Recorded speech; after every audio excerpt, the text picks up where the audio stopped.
You look around, the whole house feels like too much, and you don't even know where to start, so you don't. What if a calm coach broke it into small, doable steps?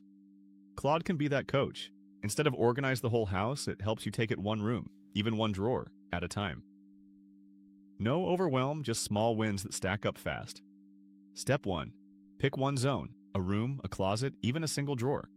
Describe it to Claude, mess and all. Starting small is the whole secret. You'll build momentum from there. Step 2. Give me a simple, step-by-step plan for this space. You get a clear order to work in. What to do first, next, and last, so you're never standing there guessing. Step 3. Set a 15-minute timer and just start. You don't have to finish the whole room. One short sprint gets you moving, and momentum does the rest. Done beats perfect. Ask it for the 4-box method. Keep, donate, toss, and relocate. Every single item goes into one box. One quick decision at a time. So nothing just gets shuffled around the room. Start with the easy wins. Clear the trash and the obvious clutter first. Ask Claude where to begin for the fastest visible change. Seeing quick progress is what keeps you going. Stuck on an item? Ask for a few simple questions to help you decide. When did I last use it? Would I buy it again? Clear criteria make the tough calls quick and guilt-free. Once you've pared down, ask for a system for what's left, where things should live, and how to group them. When everything has a home, tidying up later takes minutes, not hours. Then tackle the classic mess, the paper pile. Ask Claude for a simple flow for mail and documents. What to shred, what to file, what to handle now.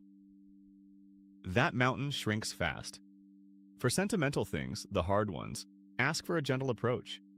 Keep the few that truly matter, maybe photograph the rest. You hold on to the memory without keeping every single box. For shared and kids' spaces, ask for a plan that gets everyone involved. Quick jobs, even a little game for the little ones. Many hands make it lighter and it sticks better too. Here's the secret to staying tidy. A 10-minute daily reset. Ask Claude to build you a quick nightly routine. A little every day means the clutter never gets the chance to pile back up. Now get it out of the house for good. Ask where things should go, what to donate, what's worth selling, what to recycle. Getting it out the door is what makes the change stick. One tip before you buy a single bin: declutter first. Ask Claude what storage you actually need once the space is cleared. Most of us buy organizers we never use. Skip that. When you stall out, and you will, ask for one 5-minute task. Not the whole room, just one small thing. That tiny restart is usually all it takes to get rolling again. One kind rule: go at your own pace. This is a coach, not a drill sergeant. If a space feels heavy or emotional, it's okay to slow down or ask someone you trust to sit with you while you do it. The payoff is more than a tidy room. A clear space really does quiet the mind. Less visual noise, less stress, more room to breathe. You feel it the moment you walk in. So, 5 moves. Pick one zone, get a step-by-step plan, set a timer and start. Sort into 4 boxes and keep it up with a daily 10-minute reset. Tomorrow we declutter the digital side, kaish. Your photos, files, and inbox. 3 minutes a day keeps the stress away. Pull up a stool, I'll see you then.